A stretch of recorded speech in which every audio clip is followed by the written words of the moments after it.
going to share with you a staple in our house for Friday night and Saturday lunch, which is Moroccan fish. So my husband is Moroccan and I'm half Yemenite and half Ashkenaz, but I actually grew up eating this kind of fish at home. My mom would make it. You can use either tilapia or salmon. We prefer salmon, my husband and I. So I'm going to be taking you through the steps of how to prepare Moroccan fish. It's normally spicy and I like to make it spicy, but you can adjust the spice level to your preference. So first I'm going to take you through the ingredients. You need carrots. I've already peeled mine. You're going to need a lemon, a bell pepper. I use green, but you can use any color you'd like. And of course your salmon fillet. These I get in one large fillet and then I just portion it out. I've got 4 fillets here because I'm preparing for my husband and I for Shabbat dinner tonight and also for lunch tomorrow. So 4 fillets. For our spices, we have garlic powder, paprika, cayenne pepper, chili powder, cumin, salt, olive oil. This one is 100% Spanish extra virgin olive oil. I really like the flavor of this one because it's mild, it's not too bitter. And a can of tomato paste. Before I get to that, what I like to do is I like to cut my lemon in half. And I'm going to use the lemon to kind of marinate the fish. You can use a lemon squeezer. I just like to use my hands and then I'll cup it so that the seeds don't fall in, and it's okay if they do because you can take them out afterwards. And what this is going to do is salmon has a tendency of having like a very fishy kind of smell or flavor. So my mom taught me this trick. If you go ahead and put some lemon in your salmon, then it's going to get rid of that flavor and that smell for you. And that'll just kind of sit in it in the lemon juice while I prepare my veggies. You don't want to sit in it, you don't want to have the salmon sit in the juice too long, just because then it'll kind of cure it and turn into ceviche. I'm gonna wash my hands and then I'm gonna show you how I prepare my vegetables. So what I've been doing is I've been slicing it the long way, and after I slice it the long way, I kind of remove any bits that I don't like this little brown bit right here. I'll just kind of take that off, or if you don't want to use all of this white fleshiness, you can go ahead and remove that. I try to use as much of the vegetable, this or any vegetable that I'm using, as I can. I know that some people prefer that their vegetables look perfect and not bruised, but the truth is, unless your vegetable is molded or your fruit is molded, it's okay if it's not symmetrical, because vegetables and fruits are a natural thing. So the way that they grow and the shape that they are is the way that they are intended to be. And I like to, really use everything that I can and not be wasteful. So I try to use every bit of a vegetable as long as it's safe and not, molded. Carrots have already been peeled. And what I'll do is I'll take off the end and the tips in the beginning, just because these have, this is really hard to chew, and it's the root, the top of the carrot, so get rid of that. And then I just chop these carrots, it's a rough chop. I try to keep the size of my chops the same. It doesn't matter how big or small you cut them, as long as they're all the same size. And the reason why is because that way they'll cook evenly. If you've got huge carrots and small carrot pieces, then the small ones will cook faster than the big ones, and then you'll just have an uneven cook.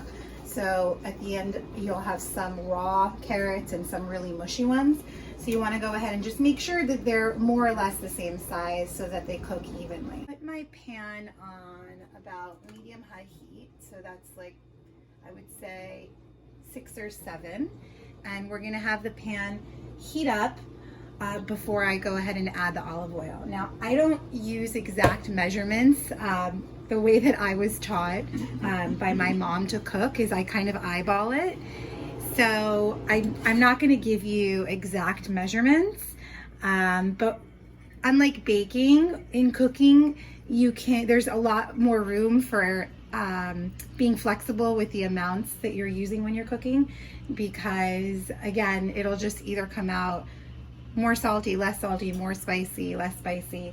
I will say that when you're adding salt to any dish, you want to go ahead and start small, because you can always add more salt, but once you've put too much salt, it'll be very difficult for you to get rid of that saltiness. Some tricks are to add more water, more liquid, or in this case, more tomato paste.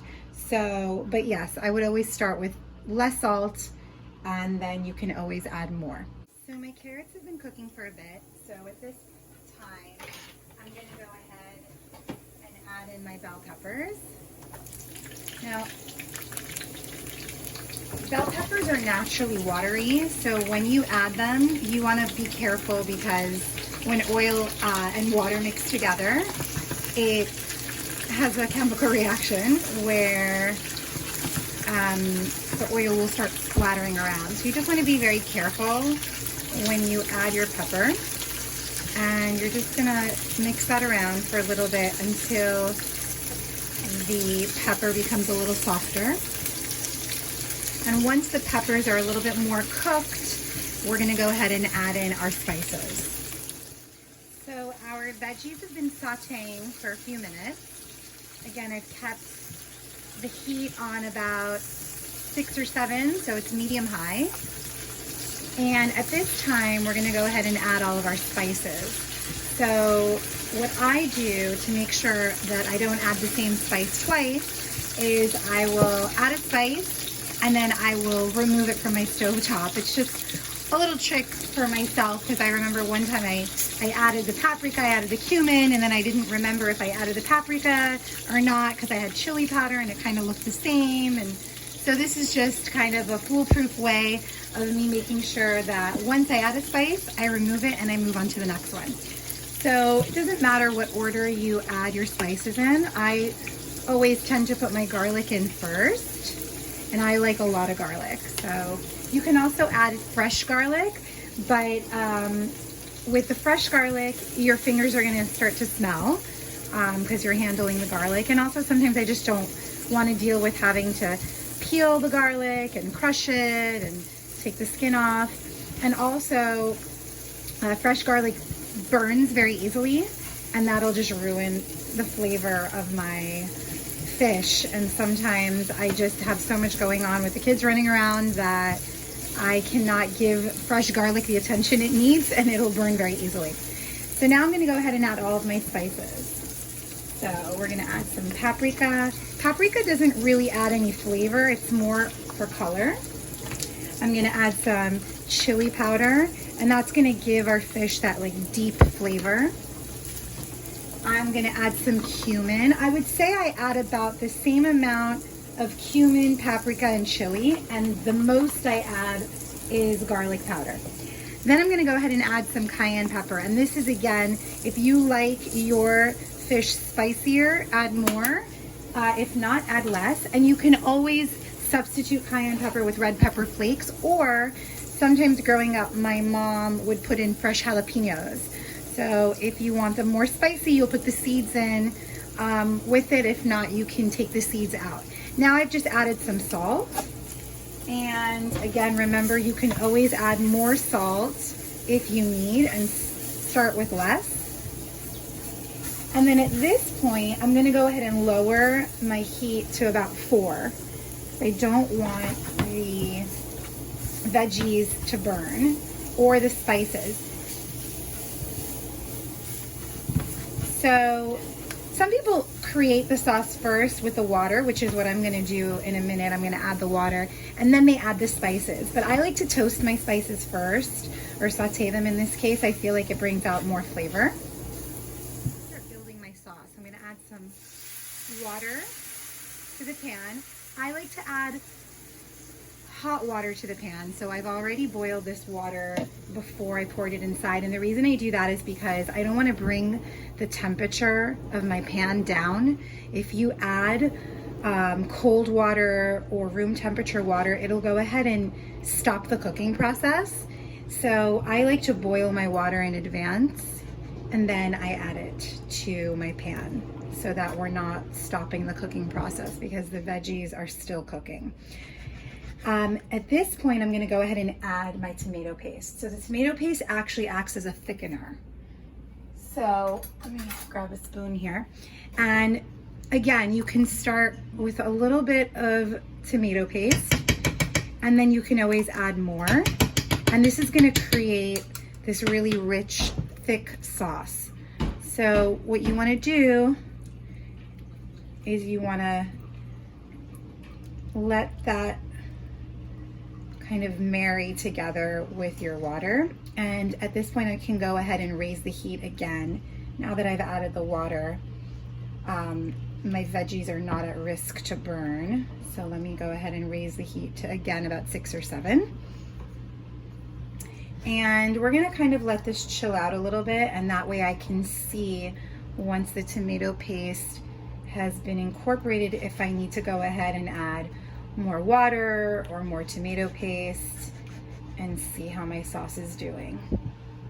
So my sauce has been doing its own thing for about 5 to 8 minutes, and I've had to add a little bit more water because it was a little too thick.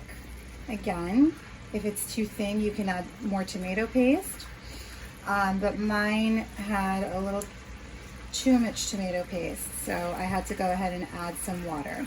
I'm going to lower my heat a little bit to medium, and at this time I'm going to go ahead and add my fish.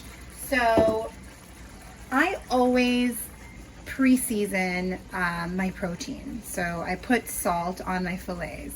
I've always been taught that even if you make a sauce that has seasoning in it, I always salt my protein separately. So if you put too much salt or you feel like you may have been heavy-handed, don't season your fish with salt because then it'll just be too salty. But if you've been putting just a little bit of salt, then you can go ahead and salt your fish as well. At this time, I'm going to go ahead and lay my salmon in this beautiful bath of tomato goodness. You can also use fresh tomatoes if you'd like to give it some texture and some freshness. You can go ahead and cut some tomato. I'm going to wash my hands because this is raw fish hand. I don't know if you can hear my children screaming. I told my husband to take them into the bedroom so that I can film, and he's having so much fun with them that they're screaming at the top of their lungs. So I'm not sure how helpful that is for my filming, but I'll take what I can get, right? So what I like to do is I just kind of scoop a little bit of the sauce on top of my salmon and make sure that everything is covered, and that way my salmon can be completely marinated.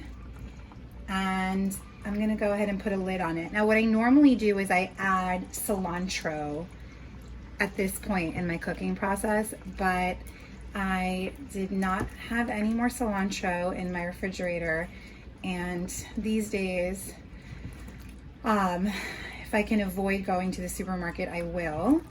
So it's not gonna matter too much in the grand scheme of things. On any ordinary Shabbat, I would run out or make my husband go get cilantro because I like my fish the way I like it. But today I'm going to forego on the cilantro for the sake of health and safety. I'm gonna go ahead and put a lid on this, and this is gonna cook at this point in about medium low. So I'm gonna move it to, in between a 3 and a 4. Because I don't want to overcook it. And also because tonight I'm going to be putting this salmon inside the oven to warm it up. So I'm not going to undercook it, but I'm going to cook it, almost done, because it'll cook a little bit more when I warm it up later. So we're going to put the lid on this and we're going to come back to it in about 15 minutes. So our salmon is done cooking.